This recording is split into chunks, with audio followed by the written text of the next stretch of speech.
Hello and welcome back.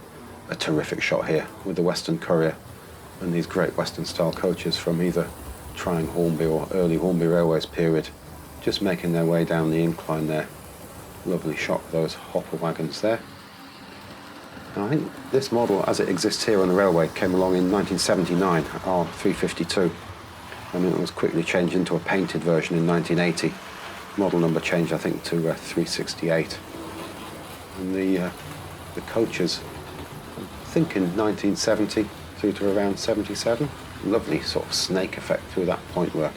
Lovely noise as well as the wheels clatter over the point work.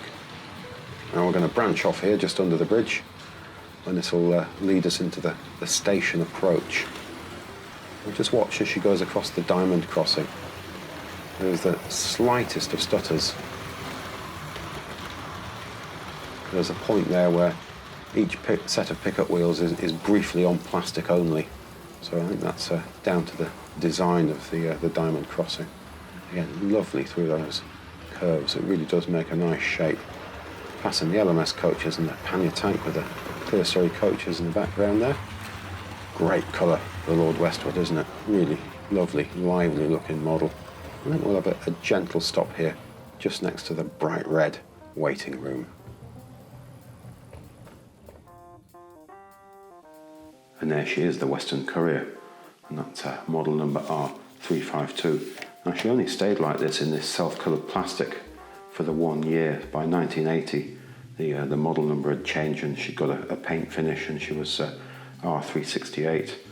So she is quite vibrant on the page. The colour is a bit more muted when you see the model in real life. Those windows look very bright and shiny, don't they?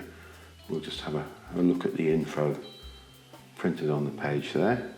All right, we'll just pop the catalogue down and we'll have a look at the model.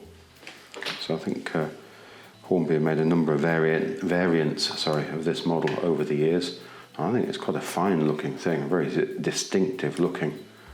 And I think from what I've read, it was made at a time, not the model, the locomotive, when the designers were allowed to think a little bit more about the looks rather than just the function of the model, not the model of the locomotive perhaps. So it's got some quite pretty shapes in it. They really are quite distinctive, these windows, these lovely wipers, the effect that Hornby have decided to use. I think that's printing on the perspex there, just silver perhaps. We've got these lovely little handrails and the warning of overhead cables, that warning panel just sprayed in yellow there by the looks of it. And it really does have that distinctive look, this class of locomotive. With that BR decal there. We've got wire handrails in here too. We'll just have a look at the underneath. So it is rather shiny, isn't it, that plastic in there.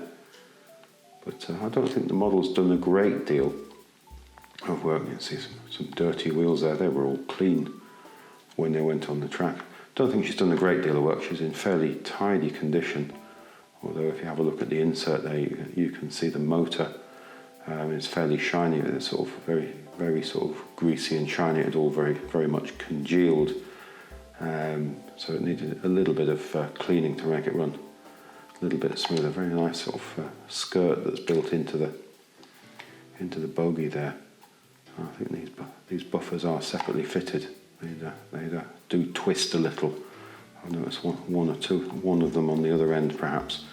Yeah, there we go, that one. You keep finding that twisted a little bit. So keep an eye on that. And I think we've got detail in there, and it's all metal. There's a great big metal block in there. Again, if you have a look at the insert picture there, you can see the inside of it there. That metal lump all sitting in there gives it weight. It's got one of those at either end, plus a great big weight in the middle.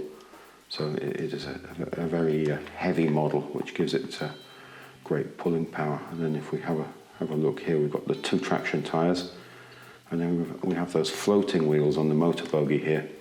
If you look at that, and I've said before, I think when we were looking at the Class 37 or one of the tender drive locos, that this gives the effect that the model may actually be derailed when it's not. So I'm not going to dismantle the model again. I think the plastic is quite brittle on this.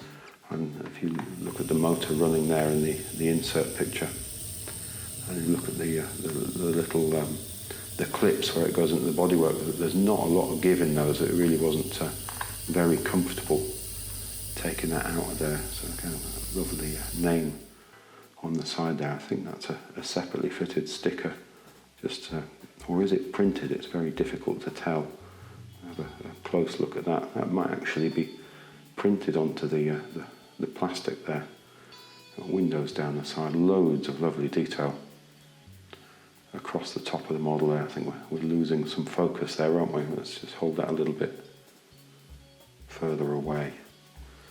We'll just have a look down the side of the other side of the model, holding it quite carefully. She is quite powerful, so very much of its time. I think it just made it at the time where Hornby were thinking about paint finish on all their models. Let's see if we've got that the right way up there. No, let's turn that around.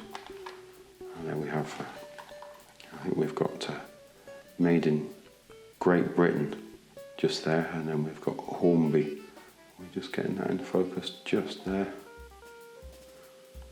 And an attempt at detail, I suppose, on the underneath. But quite a pretty thing. Let's just have a quick glance at the service sheet. Let's pop that down carefully. I'll show you those great big heavy weights. So there are the cab details built into those at either end.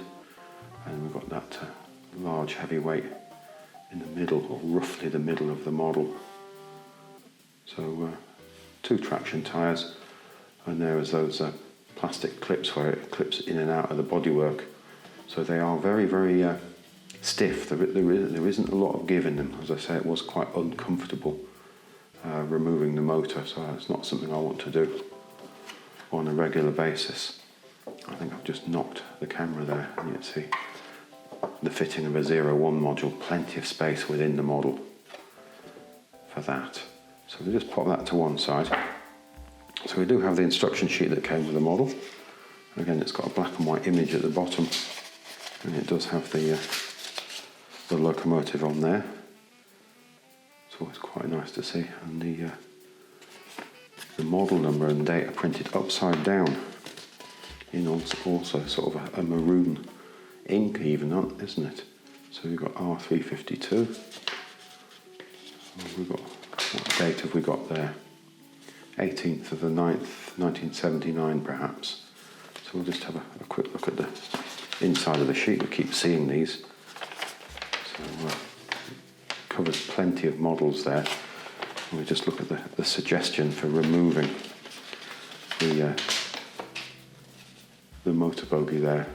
So that is not a terribly comfortable thing on this model. I think these plastics have probably hardened a little bit over time.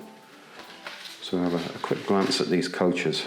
These owe their heritage to the Triang Mark 1s of the early 60s. These are just being made up in Great Western livery perhaps. I think this is the brake, and this is R.352, and these came along in 1970 to 77. So a fairly good time in the catalogue. They're quite play-worn, these ones, and this one's got the white rimmed wheels. They're all cast in or moulded in plastic as one piece.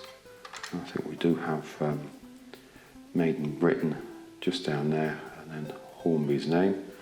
So fairly tidy, but you can see the scuffs from plenty of play in and out of the toy box perhaps. Let's pop that one down.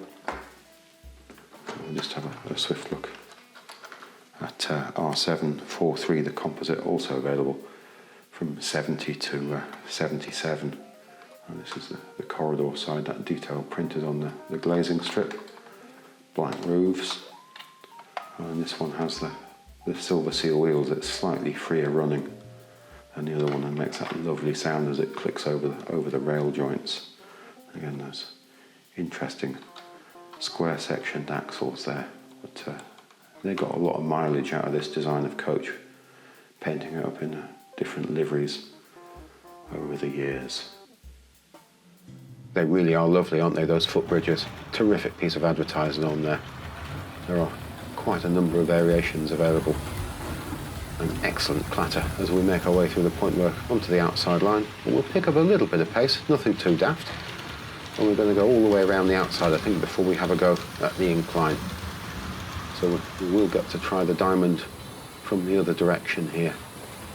So there is just that tiny stutter there. You can just detect it. Those window wipers look good, don't they, on the cab as she comes towards us. And we're going to pass along the far platform there and charge down the straight along the back edge of the layout. Excellent. Storming towards camera. Class 37 sitting patiently at the platform there.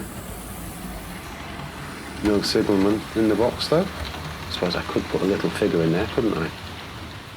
And then we're going to charge under the bridge. Lovely sound.